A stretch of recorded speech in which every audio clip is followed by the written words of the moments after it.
என் பேர் செபாஸ்டியன், ரசாயன கம்பெனியில் ஒர்க் பண்ணிட்டு இருக்கேன். மற்ற சகோதரர்கள் பேரை கேட்டா தெரியும், இவர் கிறிஸ்டின், இவர் ஹிந்து, இவர் முஸ்லீம். ஆனா முஸ்லீம் மட்டும் முக பாவனையிலும் சரி, தலையில வைக்கிற கேப்ல சரி, தனியா அவரை பார்த்தோம்னா இவர் ஒரு முஸ்லீம் அப்படின்னு ஒரு அடையாளத்தை ஏன் உருவாக்கி கொள்ளுறாங்க? இதுக்கு காரணம் என்ன? சகோதரர் செபாஸ்டியன் அவர்கள் ஒரு கேள்வியை கேட்டிருக்கிறாங்க. அந்த கேள்வி என்னவென்றால், முஸ்லீம்களை பொறுத்த வரைக்கும் அவர்களை பார்த்த உடனே மற்றவங்களோட பேரை கட்டா தெரியும், அடையாளப்படுத்தக்கூடிய முறையில் இருக்கு என்று சொல்கிறார்கள். ஆனா முஸ்லீம்களை பொறுத்த வரைக்கும் பேரை கட்டாலும் தெரியும், பார்த்தாலும் முஸ்லீம் தெரியுது. இப்ப என்னை பார்த்தாலும் தெரியுது, காரணம் தாடி இருக்கிறதுனால. அப்படித்தானே? இவங்களை பார்த்தா தாடி தொப்பி அதனால தெரியுது அப்படிங்கிறீங்க. ஏன் அப்படி வித்தியாசமா இருக்கணும் என்பது கேள்வி. இதுக்கு முன்னாடி உள்ள கேள்வி என்னன்னு சொன்னா, மற்றவங்களையும் பேரை பார்த்தா இந்த குரூப் தெரியுது இல்ல, ஏன் அப்படி தெரியற மாதிரி பேர் வைக்கணும்? புரியுது உங்களுக்கு? இப்போ மற்றவங்களை பொறுத்த வரைக்கும் பேரை கேட்டா இவர் இந்து, செபாஸ்டியனா நீங்க கிறிஸ்டியனா நீங்க தெரியுது, அப்ப ஏன் தெரியுற மாதிரி நீங்க பேர் வைக்கிறீங்க? எதுவுமே தெரியாம பேர் வைக்கணும் அப்படின்னு. அப்ப அடிப்படையில் அப்படி இல்லை, அவரவர்கள் பின்பற்றக்கூடிய விஷயத்தை அடையாளப்படுத்தக்கூடிய முறையிலே அவங்களுக்கு என்ன முடியுமோ அந்த அளவுக்கு செய்கிறாங்க. ஹலோ,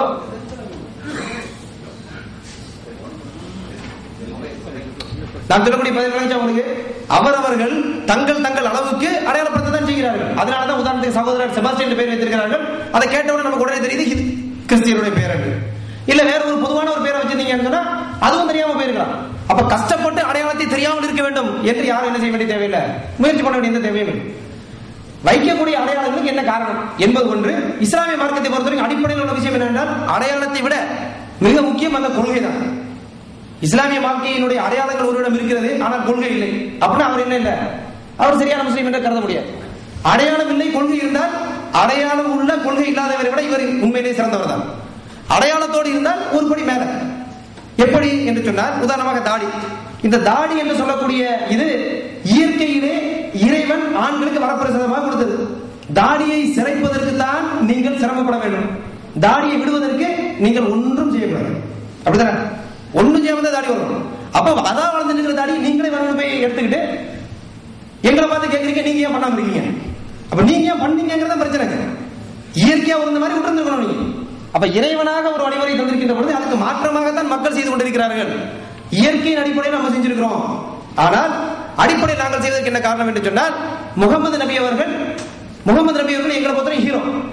அவரை ஹீரோவாக பார்க்கிறோம். அவங்க என்ன செஞ்சாங்களோ, எப்படி வாழ சொன்னாங்களோ அப்படியே வாழ வேண்டும் என்று ஆசைப்படுகிறோம். ஏனென்று சொன்னால், அகில உலகத்தில் மிகப்பெரிய அறிஞராக, மிகப்பெரிய மேதையாக, மிகப்பெரிய தலைவராக வாழ்ந்தவர்கள். அப்ப அவரை விட ஒரு ஹீரோவாக பார்த்து பின்பற்ற தகுதியான ஒரு மனிதனை உலகத்தில் கிடையாது. அப்படி இருக்கின்ற பொழுது அப்படி உயர்ந்த அந்தஸ்துள்ள ஒரு மனிதரை பார்க்கிறோம். அவரை பின்பற்றுவது இறைவனை பின்பற்றுவதற்கு சமம். அவரை பின்பற்றினால் மறுமையிலே வெற்றி கிடைக்கும் என்ற காரணத்தினால் அவர் சொன்ன வழிமுறைகள், தாடியை விடு என்று சொன்னார்கள், தாடியை விடுகிறோம். மீசையை கத்தரி என்று சொன்னார்கள், மீசையை கத்தரிக்கிறோம். ஆக அந்த அடிப்படையில் தான் நாம் செயல்பட்டு வருகிறோம். அப்ப இதுதான் இந்த அடையாளத்துக்குரிய அடிப்படை காரணம்.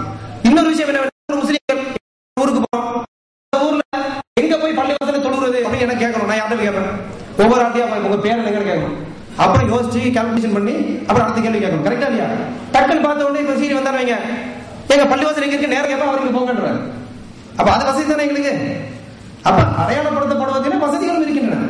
அதே மாதிரி ஏர்போர்ட்ல போனா நம்மளை பார்த்த உடனே தனியா ஒரு கிலோ அனுப்பிடுவோம். எங்க யூரோப்பு, அமெரிக்கா போன்ற பகுதிக்கு போனா, ஏன்னா அவங்களுக்கு பார்த்த உடனே தெரியுது, சரி இவன் அந்த ரூட்ல வரக்கூடிய ஆள். இப்படியும் நடக்கிறது என்பதை வழங்கிக் கொள்ள வேண்டும். அது மட்டும் இல்லாமல் பல மதத்தவர்கள் அடையாளப்படுத்துகிறார்கள். முஸ்லீம் மட்டும் பண்றான்னு சொல்ல முடியாது. இப்ப யூதர்கள் எடுத்துக்கிடுங்க, யூதர்கள் ஸ்கல் கேப் வைக்கிறாங்க, பெரிய தாடி வைக்கிறாங்க. கிறிஸ்தவர்கள் எடுத்துக்கொள்ளுங்கள், கிறிஸ்தவ பாதிரிமார்கள், கன்னியாஸ்திரிகள் என்ன செய்கிறார்கள், அதுக்கென்று அடையாளத்தை வைக்கிறார்கள், ஸ்பெஷல் அடையாளத்தை வேற போடுறாங்க. அப்படி எல்லாம் முஸ்லீம்கள் போடுவதில்லை. ஆக இங்க நம்ம சொல்ல வேண்டிய விஷயம் என்னவென்று சொன்னால், நம்ம பின்பற்றுவது இறைவனுடைய தூதர் காட்டிய வழிகாட்டின் அடிப்படையில் நாம் இந்த விஷயங்களை பின்பற்றுகிறோம். எல்லாரும் அவரவர் அளவுக்கு அடையாளத்தை பண்ணத்தான் செய்கிறார்கள். அடையாளமே இல்லாமல் யாரும் இருப்பதில்லை என்பதையும் விளங்கிக் கொள்ள வேண்டும்.